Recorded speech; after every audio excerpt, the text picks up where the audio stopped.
Nah, hari ini kita akan memulai khotbah berseri yang berjudul Hikmat Amsal melalui lensa Injil. Nah, ini akan beberapa minggu, cukup lama saudara ya. Kita akan bicara tentang hikmat, tetapi ini dari lensa Injil. Dan saya akan banyak sekali berbicara dari hati pastoral. Kenapa saudara? Karena kalau saudara selama 2 tahun ini saudara melihat ya, sekarang pandemi akan menjadi endemi, akan menjadi sesuatu yang normal untuk kita ini berdampingan dengan COVID-19 ya saudara ya. Dan selama 2 tahun ini mungkin saudara pick up a lot of new habits. Saudara sudah terbiasa dengan online, saudara terbiasa dengan yang dulu rutin seperti apa, sekarang saudara mempunyai gaya hidup yang berbeda. Nah, bagaimana gaya hidup kita yang berbeda ini terus dikalibrasi ulang oleh firman Tuhan? Itu penting saudara. Itulah sebabnya kita memulai khotbah berseri ini untuk mengingatkan kepada saudara untuk kembali kepada basis-basis firman Tuhan, bukan hanya karena kepraktisan, bukan hanya karena itu nyaman atau semua orang melakukannya. Karena kalau begitu saudara, kita akan didikte oleh keadaan. Amin saudara ya. Karena itu kita perlu berdiri di atas kebenaran. Firman Tuhan dikatakan seperti batu karang yang teguh, sehingga rumah saudara di atas firman Tuhan itu, di atas batu karang tidak akan mudah digoyah ke kanan dan ke kiri. Nah, teks kita hari ini adalah Amsal 8 ayat 10, mulai ayat 10, kemudian kita akan lompat ayat 10 sampai 16, lompat 22 sampai ayat 31. Saya akan bacakan yang putih, saudara bacakan yang kuning, oke? Terimalah didikanku lebih daripada perak, dan pengetahuan lebih daripada emas pilihan. Ayat 11. Karena hikmat lebih berharga daripada permata, apapun yang diinginkan orang tidak dapat menyamainya. Aku, hikmat, tinggal bersama-sama dengan kecerdasan. Aku mendapat pengetahuan dan kebijaksanaan. Ayat 13. Takut akan Tuhan ialah membenci kejahatan. Aku benci kepada kesombongan, kecongkakan, tingkah laku yang jahat, dan mulut penuh tipu muslihat. Ayat 14. Padaku ada nasihat dan pertimbangan, akulah pengertian, padakulah kekuatan. Ayat 15. Karena aku, para raja memerintah, para pembesar menetapkan keadilan. Karena aku, para pembesar berkuasa, dan juga para bangsawan dan semua hakim di bumi. Nah, kita lompat ayat 22. Saya bacakan lagi. Tuhan telah menciptakan aku sebagai permulaan pekerjaannya, sebagai perbuatannya yang pertama-tama dahulu kala. 23, saudara. Sudah pada zaman purbakala aku dibentuk, pada mula pertama sebelum bumi ada. Sebelum air samudra raya ada, aku telah lahir. Sebelum ada sumber-sumber yang syarat dengan air. Ayat 25. Sebelum gunung-gunung tertanam dan lebih dahulu daripada bukit-bukit aku telah lahir. Sebelum ia membuat bumi dengan padang-padangnya dan debu dataran yang pertama. Ayat 27 saudara. Ketika ia mempersiapkan langit, aku di sana. Ketika ia menggaris kaki langit pada permukaan air samudra raya. Ketika ia menetapkan awan-awan di atas dan mata air samudra raya meluap dengan deras. Ayat 29. Ketika ia menentukan batas kepada laut supaya air jangan melanggar titahnya. Dan ketika ia menetapkan dasar-dasar bumi. Aku ada sertanya sebagai anak kesayangan. Setiap hari aku menjadi kesenangannya dan senantiasa bermain-main di hadapannya. Ayat 31, aku bermain-main di atas muka buminya dan anak-anak manusia menjadi kesenanganku. Berbahagialah orang yang mendengar firman Tuhan, memelihara dalam hatinya dan melakukan dalam hidupnya. Amin saudara ya. Nah, kalau kita melihat budaya kita, pembicaraan-pembicaraan yang ada di sekeliling kita, kita melihat banyak orang membicarakan hal-hal yang berbeda, artikel yang berbeda, dan hal-hal yang digemari itu berbeda-beda tergantung generasinya. Saya ambil contoh di YouTube atau mungkin di artikel-artikel yang sering dibaca orang adalah tentang teknologi, tentang sains, ya, tentang keuangan, Wall Street Journal, ya saudara. Bagaimana meraih kesuksesan, bagaimana hidup sehat, bagaimana cara cepat kaya dan lain-lain. Atau sekarang yang paling seru, robot trading forex atau robot trading kripto. Wah, ini semua ponzi scheme atau gimana ya. Ini semua lagi ramai dibicarakan. Sedang dalam ranah keagamaan kita selalu bicara tentang apa? Bagaimana menjadi orang yang bermoral, bagaimana menjadi orang yang baik, orang yang beramal, orang yang berintegritas, orang yang mendapatkan damai sejahtera. Itu gimana? Nah, di mimbar-mimbar Kristen kita sering bicara tentang apa? Gimana dapat mendapatkan pertolongan Tuhan? Bagaimana kita bisa hidup mengalami damai sejahtera Tuhan? Bagaimana kita bisa hidup diberkati Tuhan? Bagaimana kita bisa masuk surga? Bagaimana kita supaya tidak masuk neraka?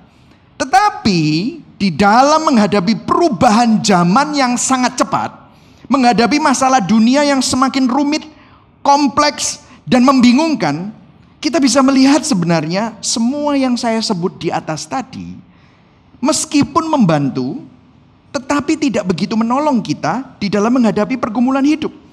Apakah sains bagus? Bagus. Apakah kesehatan kita diperlukan? Kesehatan kita diperlukan. Apakah moralitas kita penting? Penting. Jadi orang baik, jadi orang beramal, apakah baik? Baik. Tetapi kita butuh sesuatu yang lain, yang jarang dibicarakan. Dan itu sebenarnya yang kita butuhkan, karena kita menghadapi zaman yang sangat kompleks sekarang. Apa itu? Makanya kita memulai khotbah berseri ini. Kita ini butuh wisdom. Kita ini butuh hikmat, kebijaksanaan. Yang setuju katakan amin. Karena hikmat dan kebijaksanaan itu bukan sekedar kepintaran, kecerdasan, moralitas, atau kebaikan. Tetapi hikmat itu ada sesuatu yang lebih tinggi daripada itu semua. Nah, Amsal adalah salah satu buku hikmat di Alkitab secara kanon. Ada 5 buku hikmat kalau saudara ingin tahu. Ada Mazmur, Amsal, Pengkhotbah, Kidung Agung, dan Ayub. Nanti saya singgung sedikit tentang Ayub ya. Nah, ini penting sekali untuk melihat. Nah, tetapi yang menarik selama nanti khotbah berseri ini, kita harus melihatnya dari lensa Injil. Nah, mungkin saudara tanya, kenapa sih kok harus dari lensa Injil? Nah, ini sesuatu yang jarang dibahas di mana-mana. Karena biasanya kalau kita ngomongin Amsal, itu adalah instruksi. Hai anakku, kalau kamu mau kaya, kamu mau makmur, mau diberkati, hiduplah dengan kerajinan, kerja keras. Nah, kan gitu kan ya saudara? Itu bukankah merupakan, Amsal itu merupakan sebuah prinsip-prinsip kebenaran umum? Benar. Itulah sebabnya kita harus lihatnya dari lensa Injil. Nah, saya selalu mengingatkan kepada kita semua, kalau kita tidak hati-hati, kita itu bisa melihat sesuatu bukan dari lensa Injil, tetapi lensa agama. Karena begini saudara, kalau kita lihat Injil, Injil itu beda dengan agama. Dan Injil itu ada musuhnya. Musuh Injil itu ada 2 saudara. Yang pertama adalah, kalau saya bisa katakan kepada saudara, kalau kita baca Amsal tanpa lensa Injil, maka saudara akan melihat prinsip-prinsip itu merupakan suatu persyaratan untuk membuat hidup saudara diberkati. Oh, kalau kamu rajin, kalau kamu takut akan Tuhan, kalau kamu melayani Tuhan, nanti hidupmu akan baik-baik saja. Saudara berpikir bahwa itu semua adalah persyaratan untuk mendapatkan sesuatu, sehingga saudara menjadi seorang yang legalis. Dan biasanya legalis itu sombong. Karena seorang legalis biasanya agamawi. Makanya dia akan bicara, gua diberkati, gua bisa hidup seperti ini dan baik-baik saja. Lihat tuh, karena apa? Gua rajin sih, gak kayak elu. Iya kan? Sehingga dia menjadi seorang legalis yang sombong dan dia bangga dengan keagamawiannya. Sehingga dia menjadi seorang yang moralis. Saudara pernah gak ketemu sama orang yang begitu rohani tetapi begitu sombong? Bahasa Jawa itu enak ya, sombong. Mungkin ini karena ada pengalaman pribadi, dendam pribadi gitu saudara ya. Wah, kelihatannya rohani sekali tapi sombong. Nah, itu legalis. Itu musuh Injil. Kenapa? Karena orang yang disentuh Injil gak sombong. Karena dia sadar itu semua karena anugerah. Gak ada yang layak untuk mendapatkan semuanya itu. Dan kalau kita bisa melakukannya itu karena Tuhan yang memampukan. Amin saudara.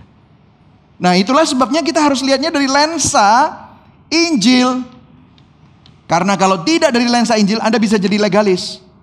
Nah, musuh Injil satu lagi apa? Ada 2 ekstrim yang berbeda. Dan ini semua ada di dalam masyarakat kita. Ada orang-orang yang udah nek sama orang-orang legalis. Ada orang-orang yang nek. Nah, biasanya itu anak-anaknya. Ah, percuma, munafik. Males Gus, percuma. Mana buktinya? Mana buktinya? Sama aja, dia kelihatannya aja baik di luar. Udahlah, gak perlu kayak gitu-gituan. Akhirnya dia jadi apa? Liberal. Karena itu adalah sisi ekstrim dari legalis. Maka dia liberal dan dia non agama. Dia gak suka agama. Banyak bilang, aku gak Tuhan-Tuhanan lah. Percuma itu orang-orang fanatik, munafik. Nah, fanatik dan munafik kan begitu saudara ya. Sehingga dia menjadi hedonis. Kalau itu membuat kamu happy, bahasa Jawa nih, get no I wis. Ya kan? Buat apa pusing-pusing? Hajar. Mumpung masih hidup, ya kan? Daripada banyak peraturan, buktinya mana? Orang hidup baik-baik gitu umurnya juga pendek itu loh. Ngombe terus, ngerokok, uripio 88, gak apa-apa. Hajar. Hedonis, get no. Nah ini. Jadi ini adalah reaksi dari ini. Dan itu merupakan musuh Injil. Ini benar nggak? Ya nggak benar. Itu benar nggak? Ya nggak benar. Makanya harus lihatnya dari lensa Injil. Karena agama tidak menyelamatkan. Tetapi orang yang nggak punya agama dan nggak percaya semua dan percayanya hanya diri sendiri juga nggak selamat. Betul nggak saudara? Nah itulah sebabnya waktu kita membahas hikmat, kita nggak bisa pakai cara-cara dari sisi agama doang. Nggak bisa. Nah hari ini kita akan belajar ada 4 hal. Pentingnya hikmat, definisi hikmat, masalah hikmat. Ternyata hikmat punya masalah. Dan petunjuk dari solusinya. Oke? Masuk dalam pentingnya hikmat. Saya akan secara cepat aja pentingnya hikmat. Coba kita lihat di firman Tuhan ayat 10. Terimalah didikanku. Nah dengarkan saya dulu saudara. Lihat saya. Kalau saudara baca Amsal 1 sampai Amsal 9. Pasal 9. Pasal 1 sampai pasal 9. Amsal itu mengajarkan bahwa hikmat itu adalah sesuatu yang abstrak. Karena itu susah untuk dimengerti. Itulah sebabnya menurut karya sastra, para sastrawan Yahudi, mereka membaca Amsal bahwa pasal 1 sampai pasal 9, penulis Amsal mempersonifikasikan hikmat.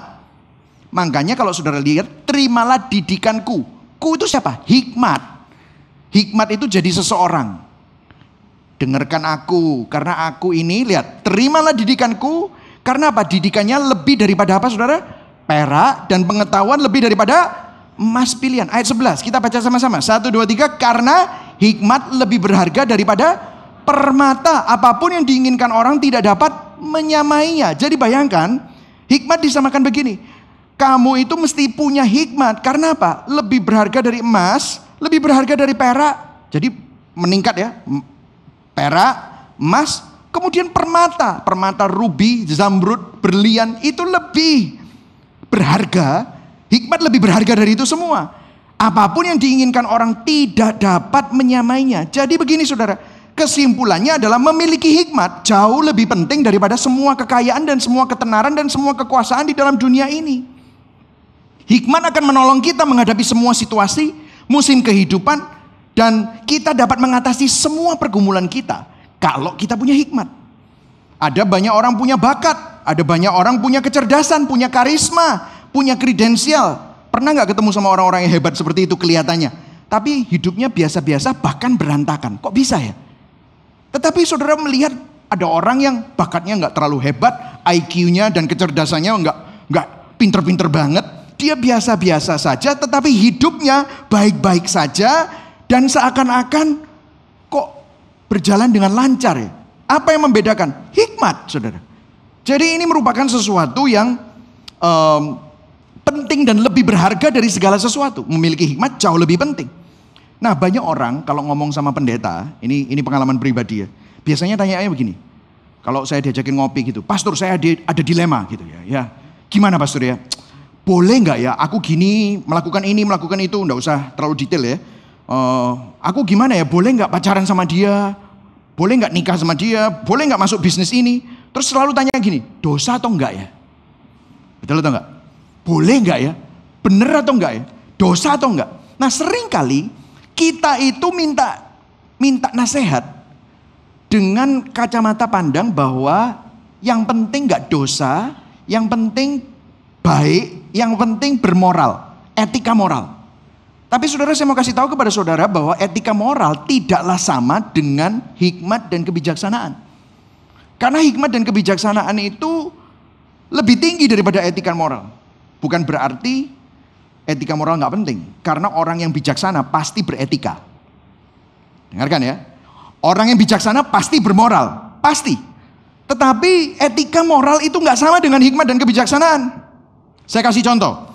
Misalnya Anda mungkin mau membantu orang yang mengalami masalah ekonomi. Mengalami masalah keuangan. Saya mau tanya sama saudara, keinginan tersebut untuk membantu, apakah itu luhur, mulia, baik? Saya tanya sama saudara, boleh dijawab? Mulia ya, baik, bermoral? Ya. Tapi kalau kamu menolong keluarga tersebut tanpa hikmat, kamu bukan menolong dia, bisa-bisa kamu menjerumuskan keluarga tersebut. Betul atau enggak? Kalau nggak hati-hati dengan hikmat, nanti malah membuat keluarga itu jadi kacau balau. Padahal menolongnya baik maksudnya. Itulah sebabnya kita butuh hikmat. Hikmat itu lebih daripada sekedar pengetahuan, lebih dari tahu teologi, visi, nilai, etika moral, kepintaran, kebaikan, keluhuran. Makanya minggu lalu saya sangat diberkati dengan khotbahnya Pastor Nathan. Ngerti doktrin itu belum tentu loh saudara bisa menghidupinya. Nah ini sama, kalau saudara bisa ngerti doktrin, ngerti pengetahuan tentang firman, itu belum tentu saudara hidup berhikmat. Kalau saudara hidup tanpa hikmat, wah ini tetap aja saudara akan sama saja dengan orang-orang yang tidak berhikmat. Kita selalu membutuhkan hikmat kebijaksanaan dalam menjalani setiap aspek kehidupan kita. Yang setuju katakan amin. Sudah setuju ya saudara ya. Nah, mungkin saudara ngomong gini, banyak keputusan pastor, kita cuma hanya perlu do research. Iya benar. Tetapi waktu saudara misalnya, saudara mau beli mobil apa, mau minum obat apa, ya itu kan bisa tinggal research, science bisa. Tetapi gini loh saudara, waktu saudara menerima informasi, pengetahuan, banyak baca, Anda nonton YouTube, baca buku, mungkin Anda dapat mempunyai banyak informasi, tetapi untuk menimbang informasi-informasi itu dan membuat keputusan yang mana yang akan kamu lakukan, itu dibutuhkan apa? Hikmat, saudara. Saya kasih contoh, informasi dan pengetahuan perlu, tetapi kalau nggak punya hikmat, nggak ada gunanya dalam ranah ini. Saya kasih contoh, dalam memilih jodoh, informasi, anak sopo, kerjaannya apa, tingginya berapa, itu informasi. Tetapi kalau ngomongin tentang informasi saja, saudara nggak akan cukup memilih jodoh, memilih pacar. Dalam hubungan, pacaran, tunangan, apakah ini perlu dilanjutkan atau perlu putus? Butuh hikmat. Dalam memilih karir, butuh hikmat. Sekolah mana yang harus kamu pilih? Butuh hikmat. Saya baru kirim anak gitu ya, sekolah di universitas. Yang menjadi pertimbangan saya bukan cuma universitasnya bagus atau tidak. Itu cuma informasi. Oh, universitas ini ranking berapa? Oh, jurusanmu apa? Oh, masuk sini aja. Ada banyak pertimbangan-pertimbangan yang lain. Dalam menimbang dibutuhkan hikmat. Haruskah saya tinggal di sini? Haruskah saya cari kerjaan lain? Haruskah saya pindah ke sini? Bagaimana saya menghadapi orang ini? Haruskah saya tegur dia, saya diamkan dia? Haruskah saya mengambil resiko dalam berinvestasi saat ini? Haruskah saya main aman? Semua keputusan kita sebenarnya dalam ranah yang seperti itu membutuhkan hikmat. Kalau salah mengambil keputusan, misalnya dalam jodoh. Tahukah saudara 85% kebahagiaan Anda tergantung dari siapa yang Anda nikahi? Itu bisa menjadi bencana masalah besar. Kecerdasan, kepintaran, informasi, pengetahuan saja tidak cukup. You need wisdom. Katakan sama-sama hikmat. Katakan sama-sama hikmat itu penting. Amin saudara. Jadi saya mau memberi nasihat kepada kita semua. Kalau saudara ini galau, pusing, resah, khawatir, dan saudara lagi dalam situasi yang berat, jalan buntu, sebuah dilema, dan saudara ini lagi resah. Kenapa? Karena saudara nggak tahu apa yang harus saudara lakukan. Betul nggak? Kalau saudara membutuhkan doa, doakan supaya saudara diberikan hikmat oleh Tuhan. Jadi itu hikmat yang pertama. Yang kedua, definisi hikmat. Nah, definisi hikmat itu apa? Mungkin saudara bilang, oke, pastor, sudah tahu aku. Oke, aku butuh hikmat. Lah definisi hikmat itu apa? Kita lihat ya. Kita ambil ayat 12 dan ayat 14. Ayat 12 ada sesuatu yang menarik di situ. Aku, sekali lagi, aku ini hikmat dalam personifikasi seseorang. Ya, seakan-akan hikmat ngomong sama kita. Aku hikmat tinggal bersama-sama dengan kecerdasan. Nah, kecerdasan ini nggak begitu jelas apa artinya, tetapi bahasa aslinya bicara tentang prudence. Nanti saya akan jelaskan kepada saudara. Dan ada dua kata. Kata yang kedua ayat 14. Padaku ada nasihat dan pertimbangan, akulah pengertian. Pengertian di sini bicara tentang insight or understanding. Saya akan mulai dari insight dan understanding. Bahasa aslinya adalah bina. Bina, understanding or insight. Knowing how things should be or knowing how things should work. Mengetahui bagaimana sesuatu seharusnya dapat terjadi. Saya kasih contoh di Alkitab di 1 Tawarit 12 ayat 32 itu bicara tentang anak dari Yakub namanya Isakar, yaitu suku Bani Isakar, dikatakan orang-orang yang mempunyai pengertian. Bahasa aslinya adalah bina, tentang saat-saat yang baik sehingga mengetahui apa yang harus diperbuat orang Israel. Nah, ini luar biasa sekali. Bina itu mengetahui how things should work. Saya kasih contoh yang gampang ya. Kalau saudara lihat di sana ada putih-putih itu di pinggir sana, itu adalah nyalain AC. Kalau nyalain AC saudara akan dengar dan sebentar lagi akan dingin. Jadi apa yang terjadi? Kalau AC dinyalakan, AC-nya nyala, maka udara dingin. Kalau saudara naik mobil, naik motor, saudara pergi ke SPBU dan saudara masukin bensin, maka saudara akan bisa nyalakan motornya, nyalakan mobilnya jalan. How things should work. Ini bukan cuma hanya di dalam hal-hal yang natural, tetapi dalam hubungan yang dipupuk suami istri yang selalu mengasihi satu sama lain. Maka perkawinannya akan baik-baik saja. Itulah bina, understanding. Kalau kamu melihat ini semua dan kamu melakukannya sesuai dengan apa yang baik, how things should work, you will be okay. You will be okay. Itulah bina. Kemudian yang prudence, yang satu lagi adalah orma, prudence, subtlety, yaitu apa? Seeing the subtle distinction between what is and what it should be. Saya kasih contoh lagi dengan AC tadi.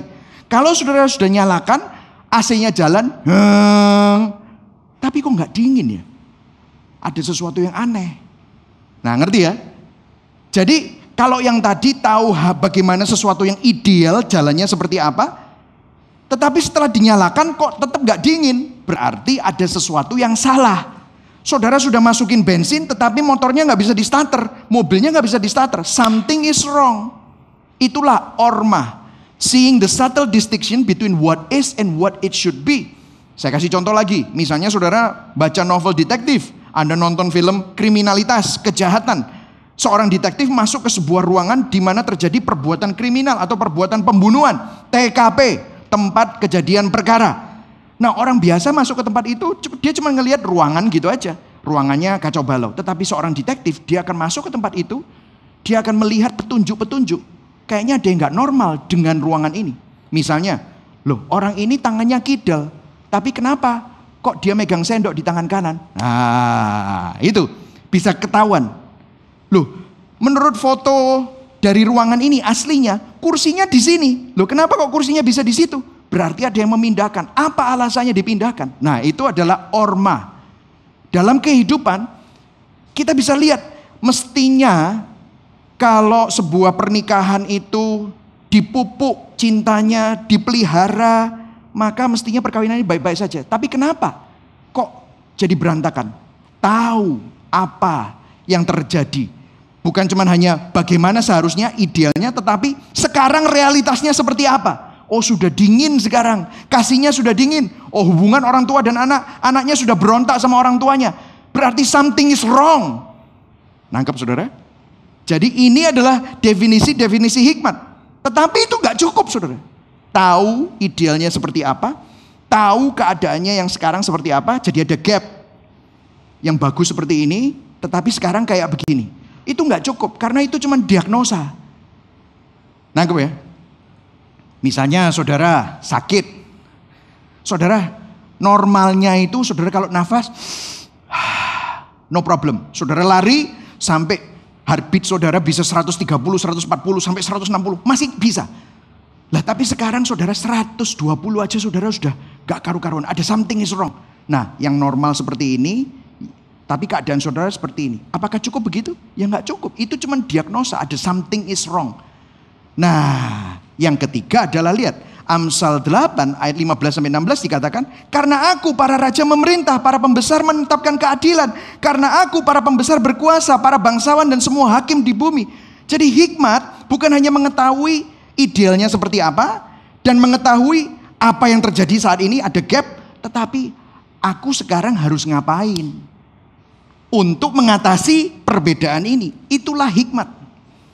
Nah ini ya, ada definisinya dari seorang teolog Yahudi yang mempelajari kitab Amsal. Bahasanya dia itu berdasarkan dari buku Wisdom in Israel. Dia memberikan definisi wisdom. Wisdom means becoming competent with regard of the realities of life. Hikmat menurut Amsal adalah memiliki kompetensi menghadapi kenyataan dalam kehidupan yang berubah-ubah. Knowing how things really happen. Bagaimana sesuatu dapat terjadi. Knowing how things really are. Bagaimana keadaan atau situasi yang sesungguhnya yang sudah terjadi. And what to do about it.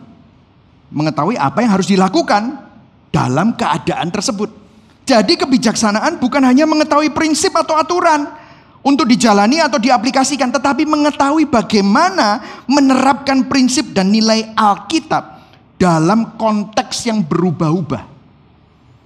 Misalnya pandemi. Nah, kan berubah, hidup kita ini berubah semua. Betul ya saudara? Hidup kita berubah. Lah terus kita ini mesti ngapain untuk mempertahankan iman kita?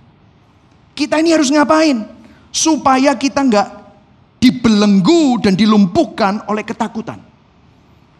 What to do about it? We need wisdom. Dan nggak bisa pakai konteksnya kita. Itu harus pakai konteksnya Tuhan. Tahu dari mana? Di kitab Amsal 1 ayat 7. Baca sama-sama, lihat. Ini harus dilakukan dalam konteksnya Tuhan. Katakan sama-sama, konteksnya Tuhan. Lihat, baca sama-sama. 1, 2, 3. Takut akan Tuhan adalah permulaan pengetahuan.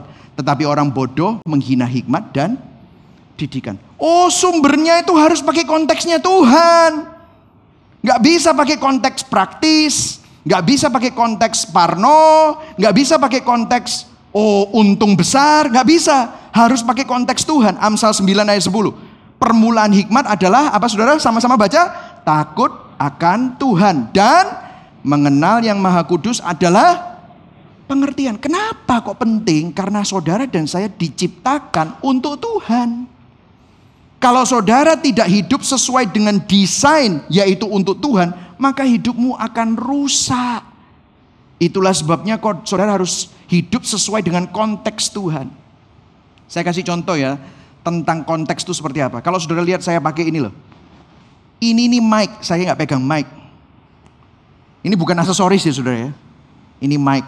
Tapi kalau saudara ketemu sama saya di Pakuan Mall, jalan-jalan pakai ini. Wah, Pastor Mike, pakai apa itu? Aksesoris biar keren. Aneh saya. Nggak sesuai apa? Konteks. Kenapa? Karena ini hanya berfungsi dalam konteks apa? Saya khotbah supaya saudara bisa mendengar saya nggak usah teriak-teriak. Dan saya bisa pakai tangan, nggak usah begini. Saya bisa bergerak dengan bebas. Itu sesuai konteks. Begitu juga dalam hidup kita. Kalau kita membuat keputusan tanpa hikmat yang sesuai dengan konteks Tuhan, maka hidup kita akan hancur-hancuran. Maka hidup kita bahkan bisa rusak. Nah, konteks kita ini berubah-ubah. Ada pandemi, ada perang, ada masalah ekonomi. Apa yang mendikte keputusanmu? Ketakutan? Apa yang mendikte keputusanmu? Kekhawatiran? Kalau nggak kembali kepada konteksnya Tuhan, maka itu semua akan percuma. Yang setuju katakan amin. Nah, ayat-ayat selanjutnya mengkonfirmasi. Saya akan skip itu tadi. Kalau saudara lihat Amsal 8 ayat 22 sampai 26 dan Amsal 8 27 sampai 31, kita nggak usah baca, tadi udah baca. Sekali lagi, hikmat itu mempersonifikasikan dirinya. Dia ngomong gini, di penciptaan aku sudah ada. Waktu Tuhan menciptakan langit dan bumi, itu hikmat, aku bersama-sama dengan Tuhan. Wah, dia bilang gitu. Dia menetapkan awan, dia menetapkan alam semesta, dia menetapkan batas-batas laut. Udah baca tadi kan? Dia menetapkan bagaimana alam semesta ini diatur. Saudara tahu nggak? Itu mengkonfirmasi tadi semua itu. Bahwa, dengarkan saya, seluruh alam semesta diciptakan oleh Tuhan dengan sebuah pola keteraturan. Ada aturannya semua. Bahkan Allah Tritunggal pun, Allah Bapa, Allah Anak, Allah Roh Kudus teratur. Allah Bapa merancangkan, Allah Roh Kudus apa? Melaksanakan, Allah Anak melaksanakan, Yesus Kristus melaksanakan, Allah Roh Kudus apa? Mengaplikasikan. Saudara bisa lihat betapa ada hierarki secara peran, tetapi derajatnya sama. Allah Tritunggal. Keteraturan. Kalau saudara lihat orbit tata surya, teratur. Bisa nggak Jupiter bisa bilang gini, aku tak di belakangi bumi ya, bosen aku. Seret belakangi bumi. Apa yang terjadi? Asteroid kena bumi semua. Bumi hancur. Saudara tahu kenapa Jupiter ada di depannya bumi? Untuk melindungi bumi. Jupiter planet yang terbesar. Sehingga kalau ada asteroid lewat, yang kena dulu Jupiter. Saudara tahu jaraknya bumi sama matahari? Yang jadi fokus, bukan fokus, pusat dari orbit tata surya. Apakah bumi atau matahari? Matahari. Dan jaraknya pas. Itu yang namanya argumentasi presisi. Pasti ada yang desain ini. Kok bisa? Orang bisa melihat, wow, ini kalau dekat sedikit kobong. Jauh sedikit beku. Sudah berapa abad kita terus sama. Ini pasti ada yang desain. Itulah keteraturan Tuhan. Dunia memiliki hukum-hukum, hukum gravitasi. Kalau saya lempar, nggak ke atas, ke bawah. Saudara tahu ini bisa dipakai untuk macam-macam? Maksudnya bukan teleponnya, tetapi hukum gravitasi. Saudara tadi naik lift, tahukah saudara lift itu berfungsi dengan hukum apa? Gravitasi. Selama kita beroperasi dalam koridor pola keteraturan, maka hidupmu akan aman-aman saja. Tapi begitu saya bilang gini, gravitasi, aku sudah tidak percaya sama kamu. Kamu bohong. Aku adalah orang yang liberal. Aku adalah orang hedonis. Aku mau jadi burung. Aku naik tingkat ke-10. Aku mau terbang. Karena ada yang bilang, kalau aku percaya, itu akan aku bisa lakukan. Saudara lompat, apa yang terjadi? Matilah. Saudara lihat? Kalau saudara lihat aerodinamik, apa yang terjadi? Kalau saudara beroperasi dalam pola keteraturan aerodinamik, saudara pergi ke airport, apa yang terjadi? Pesawatnya bisa terbang. Tetapi begitu saudara melawan hukumnya, melawan pola aerodinamik, pesawatnya jatuh. Hidupmu bisa berantakan. Nangkap saudara?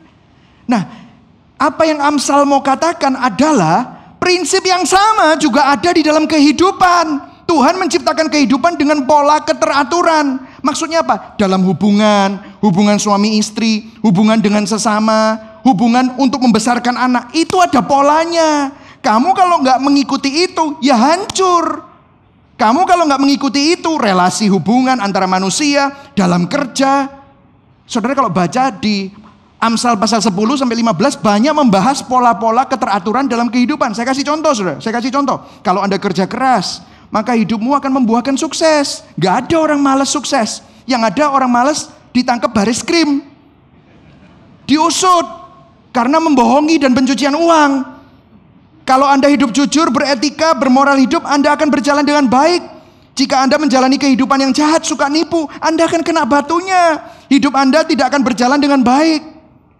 Jika Anda membesarkan anak menurut pola ini, maka Anda akan membesarkan seorang anak dengan benar. Tapi kalau anakmu mbok biar-biar ya gak heran anakmu jadi pemberontak. Tetapi kalau anakmu kamu didik dengan baik, dia akan jadi orang yang berprinsip, dia akan mencintaimu, menjadi orang dewasa yang bertanggung jawab. Nah ini kalau gak pakai lensa Injil, orang legalis bilang, wis tak omongi toh, bener. Aku iki meloi pola-pola itu, makanya aku ciami gitu. Nah ini kalau nggak pakai lensa Injil, sudah bingung ya dengar khotbah saya. Oh bersegi bingung aku. Saya tunggu. Nanti ada. Jadi kalau misalnya cuman hanya ini, oh ternyata Anda bisa, oh benar ya. Ternyata pola-pola itu benar. Dan memang harus diikuti. Kalau enggak, apakah itu baik? Baik. Jadi merupakan suatu kebijaksanaan saat kita menjalani hidup dengan menghargai pola keteraturan Tuhan. Kenapa? Karena Tuhan adalah Tuhan yang teratur. Yang setuju katakan amin. Ya, ini penting. Tetapi, nah ini di sini. Saya mau masuk yang ketiga. Hikmat punya masalah. Masalahnya apa? Gimana masalahnya? Kalau saudara mulai baca Amsal 16, tadi 10 sampai 15, itu keteraturan polanya itu ada semua. Tetapi begitu saudara mulai baca Amsal 16 dan seterusnya, tiba-tiba Anda mulai melihat ada perkecualian-perkecualian terhadap prinsip-prinsip pola-pola keteraturan Tuhan dalam kehidupan. Misalnya, Amsal ada yang berbicara gini, ada beberapa orang hidupnya sangat bermoral, tetapi tetap aja hidupnya berantakan. Ada yang dikatakan juga beberapa orang yang meskipun mereka sudah kerja keras, tapi kok tetap miskin ya karena penindasan. Kemudian dikatakan beberapa orang membesarkan anak mereka dengan benar, tetapi ketika dia tumbuh dewasa, anak itu tetap aja hidupnya rusak dan berantakan. Pengecualian-pengecualian itu ternyata ada. Pernah nggak ketemu sama orang? Orangnya baik, orangnya kerja keras, tapi hidupnya susah terus, pernah? Orang tuanya baik, anaknya ini dididik dengan baik, anaknya tapi my goodness, kok bisa ya seperti itu? Liberal ngomong, loh wis tak omong itu, percuma, wis get no ae, hajar bro, percuma. Sudah lihat nggak? Masalah di sini juga masalah di sini. Masalah di sini juga masalah di sini. Betul atau enggak? Hikmat punya masalah ternyata. Dan ini terjadi di mana-mana. Karena gini, masalah hikmat menurut Tim Keller, yaitu pendiri City to City, dia bilang gini, there are always exception to those principles, rules or patterns of how life customarily work.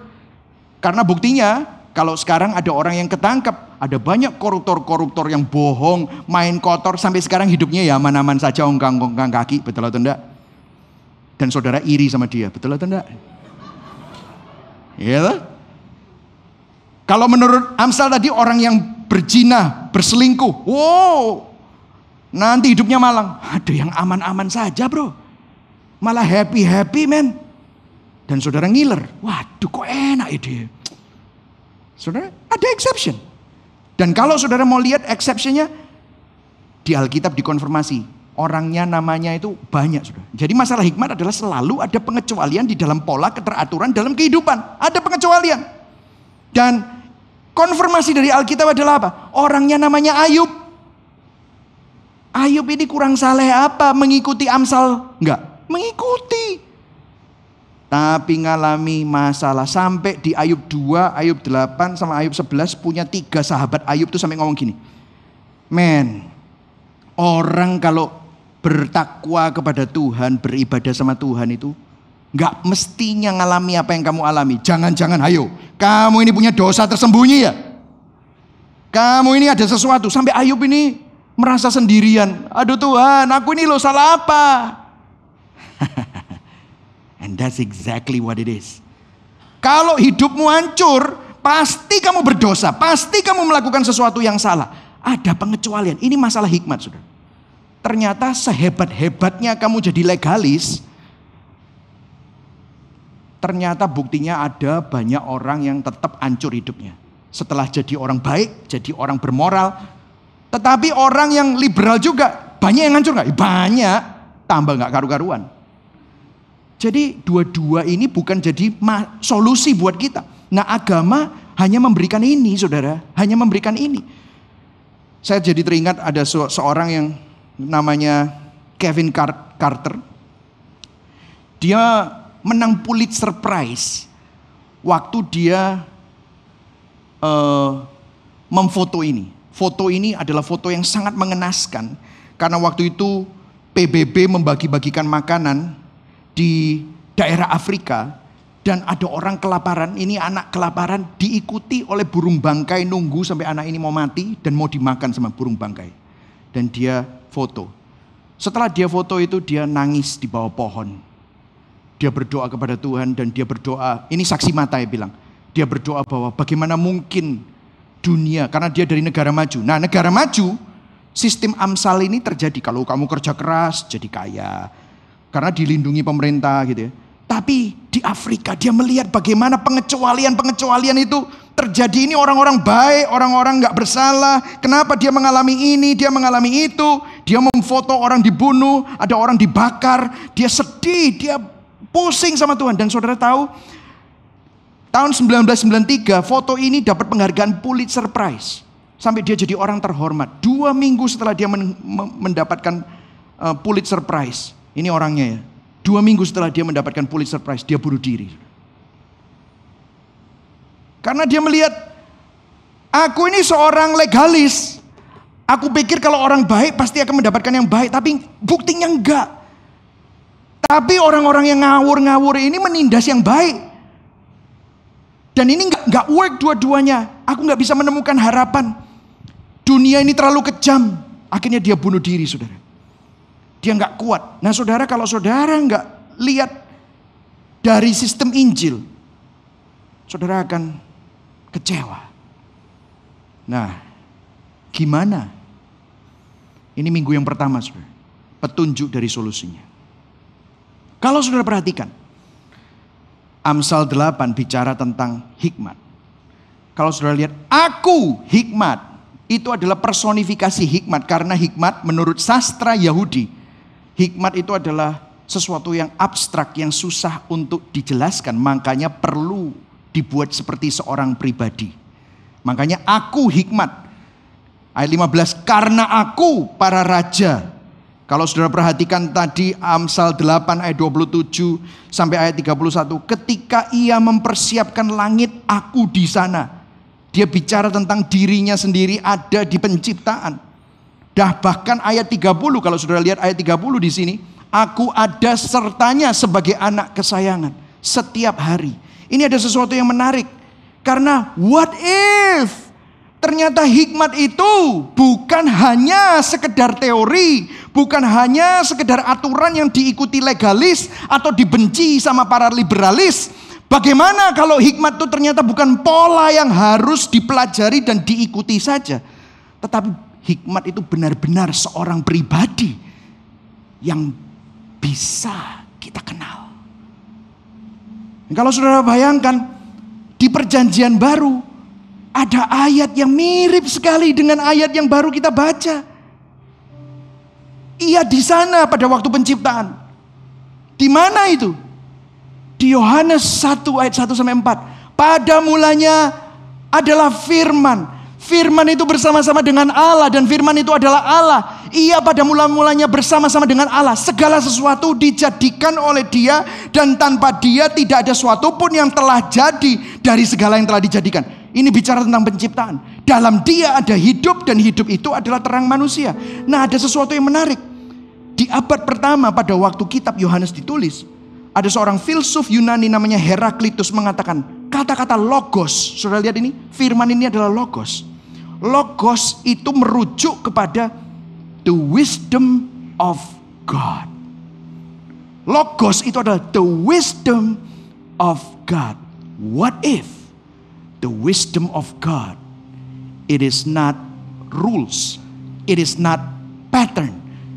Bagaimana seandainya kalau ternyata hikmat Tuhan itu bukan hanya pola aturan atau suatu prinsip, tetapi seorang pribadi.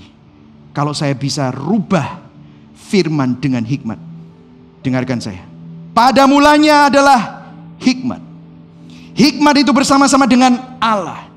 Hikmat itu adalah Allah. Ia pada mulanya, yaitu hikmat, bersama-sama dengan Allah. Segala sesuatu dijadikan oleh hikmat.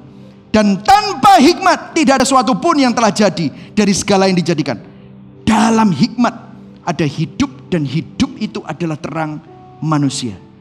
Dan ayat 14, hikmat itu telah menjadi manusia dan diam di antara kita, dan kita telah melihat kemuliaannya. Diam di sini bertabernakel, mendampingi kita, yaitu kemuliaan yang diberikan kepadanya sebagai anak tunggal Bapa, penuh kasih karunia, penuh kebenaran.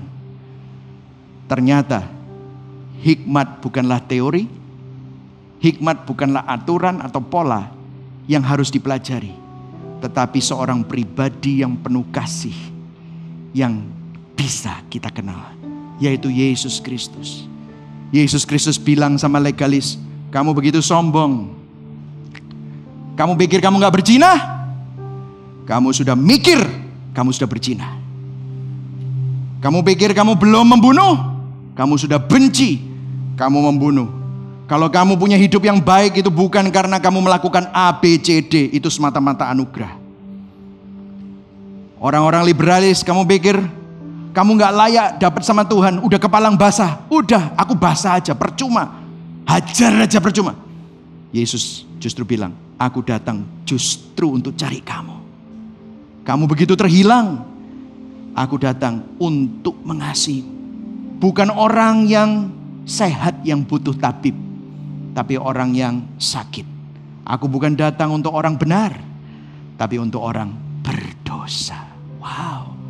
Saudara, inilah hikmat yang sesungguhnya. Makanya waktu Yesus berkata di Matius 11 ayat 28 dikatakan, minggu lalu Pastor Nathan sudah menyebut ini semua. Marilah datang kepadaku semua yang letih, lesu dan berbeban berat. Kenapa kamu letih, lesu dan berbeban berat? Kamu pikir kamu sudah jadi legalis, moralis? Kamu sudah berusaha untuk mengungkung dirimu, melindungi dirimu dari pandemi, dari COVID?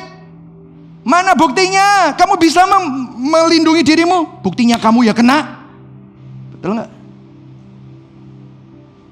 Orang yang merasa bahwa aku sudah berusaha dengan segala sesuatu, buktinya gagal. Makanya kamu terus letih, lesu dan berbeban berat. Kamu pakai caramu sendiri. Kamu pakai pola, pakai peraturan, pakai cara-caramu sendiri. Marilah datang kepadaku. Yesus bukan cuma guru, bukan teladan. Tetapi dia bilang, akulah jalan, kebenaran dan hidup. Yesus bukan penunjuk jalan, tetapi dialah jalannya. Akulah jalan kebenaran. Dia bukan menunjuk kepada kebenaran, dialah sang kebenaran. Apakah saudara melihat kehidupan dari lensa Kristus? Marilah datang kepadaku yang letih, lesu dan berbeban berat. I will give you rest. Aku akan memberikan kelegaan. Sehingga kamu bebas dari ketakutan. Kamu bebas dari pressure. Bebas dari kekecewaan sehingga kamu gak usah kecewa jadi hedonis dan liberalis. Kamu bebas dari beban-beban untuk melakukan segala sesuatu sehingga kamu menjadi seorang yang agamawi. Dan kamu pikir kamu mempertahankan itu semua. Tetap kamu berletih lesu dan berbeban berat. But if you come to me, I will give you rest. Pikulah kuk yang kupasang. Belajarlah padaku karena aku lemah lembut dan rendah hati. Jiwaku akan mendapat ketenangan. Ayat 30 baca sama-sama. Sebab kuk yang kupasang itu apa? Enak. Dan bebanku pun ringan. Kok bisa enak? Kok bisa enak? Karena apa? Martin Luther bilang gini. Apakah kita tidak perlu melakukan apa-apa? Gak perlu ngelakuin apa-apa. Tidak perlu selain menerima. Dia yang telah menjadikan dirinya bagimu hikmat, kebenaran, dan pengudusan, dan penebusan. Let me tell you. Berapa banyak dari kita, seberapa mungkin kita mempertahankan, kita mengikuti semua pola-pola itu, berapa banyak kita gagal. We all fail. Kalau mau jujur, saya udah nikah 20 tahun. Tahun ini 21 tahun. Saya gagal sebagai suami berkali-kali. Tapi saya mengucap syukur. Waktu saya melihat Kristus menjadi suami bagi gereja secara sempurna. Pada waktu saya gagal, saya melihat dia. Saya dikuatkan. Saya bertobat. Saya melihat kepada dia. Dia sudah secara sempurna melakukan apa yang tidak bisa saya lakukan. Tetapi pada waktu saya gagal, mestinya saya menerima konsekuensi dari kegagalan saya. Tetapi Yesus juga secara sempurna menanggung konsekuensinya di atas kayu salib. Sehingga waktu saya gagal, saya gak takut ditolak. Waktu saya gagal, saya bisa minta ampun dan Tuhan mengampuni dan Tuhan mengangkat saya. Sehingga saya bisa mulai lagi. Saya bisa ngomong sama istri saya, I'm sorry. Dan anugerah Tuhan yang memampukan saya untuk bisa mulai lagi. Mulai lagi. I don't have to be hopeless. Karena itu saudara, Yesus Kristus adalah hikmat Allah. Yang setuju katakan amin. Untuk saudara dan saya, dia menjadi contoh kita. Kalau saudara mempelajari hidup Kristus, dia adalah orang yang paling berhikmat. Tetapi dia gak cuma hanya jadi contoh, tetapi bagi kita, jadi untuk kita, jadi contoh, bagi kita, dia menggantikan kita. Kegagalan kita ditanggung. Konsekuensi dari kegagalan kita ditanggung, sehingga darahnya tercucur. Sehingga waktu saudara gagal, saudara gak usah tutupi dengan rasa malu. Saudara bisa datang kepada Tuhan. Dan Tuhan akan menerima saudara. Anugerahnya memberikan saudara kesempatan yang baru. Wow, what a great news. Sehingga waktu saudara gagal, saudara bisa menemukan kekuatan lagi untuk mulai. Tapi kalau saudara bisa, saudara tahu itu semua semata-mata karena anugerahnya yang memampukan saudara. Dan bukan cuma hanya itu saudara. Dia bersama dengan kita, mendampingi kita. Mungkin saudara saat ini saudara bertanya, mana buktinya Tuhan? Lihat keadaanku hancur. Keadaanku saat ini parah. Mungkin saudara sekarang bertanya kepada Tuhan, apa yang menjadi pergumulan saya? Gak ada yang mengerti. Saudara tahu Yesus mengerti. Yesus pernah menangis bersama dengan teman-temannya yang kehilangan saudaranya, Lazarus. Bahkan Yesus juga pernah tanya seperti saudara tanya, Eloi, Eloi, lama sabachthani, Allahku, Allahku, mengapa engkau meninggalkan aku? Dia bertanya itu supaya waktu saudara bertanya, Yesus juga bisa, aku pernah seperti itu. Dia mati, tetapi puji Tuhan, dia bangkit. Artinya apa? Melalui kematian, justru dia memberikan saudara keselamatan. Melalui kekalahan, justru dia memberikan saudara kemenangan. Bukankah itu hikmat Allah yang tertinggi? Kalau saudara dan saya ada di dalam Kristus, saudara gak cuma hanya punya contoh, tetapi saudara juga punya orang yang menggantikan saudara. Dan saudara bukan cuma hanya sendirian, saudara didampingi oleh Kristus. Biarlah saudara melihat dunia ini dengan hikmat, bukan hikmat dunia, bukan hikmat aturan, tetapi hikmat Kristus. Mari sama-sama kita bangkit berdiri. Kita baca Matius 11 ayat 28 sampai 30 sama-sama. Pelan-pelan ya. Kita baca lagi. 1, 2, 3. Marilah kepadaku yang letih lesu dan berbeban berat. Aku akan memberi kelegaan kepadamu. Pikulah kuk yang kupasang dan belajarlah padaku. Karena aku lemah lembut dan rendah hati, dan jiwamu akan mendapat ketenangan. Sebab kuk yang kupasang itu enak, dan bebanku pun. Berikan tepuk tangan buat Tuhan Yesus. Amin saudara. Yesus Kristus adalah hikmat Allah untuk saudara, bagi saudara, dan bersama dengan saudara. Mari sama-sama kita ambil perjamuan kudus ini.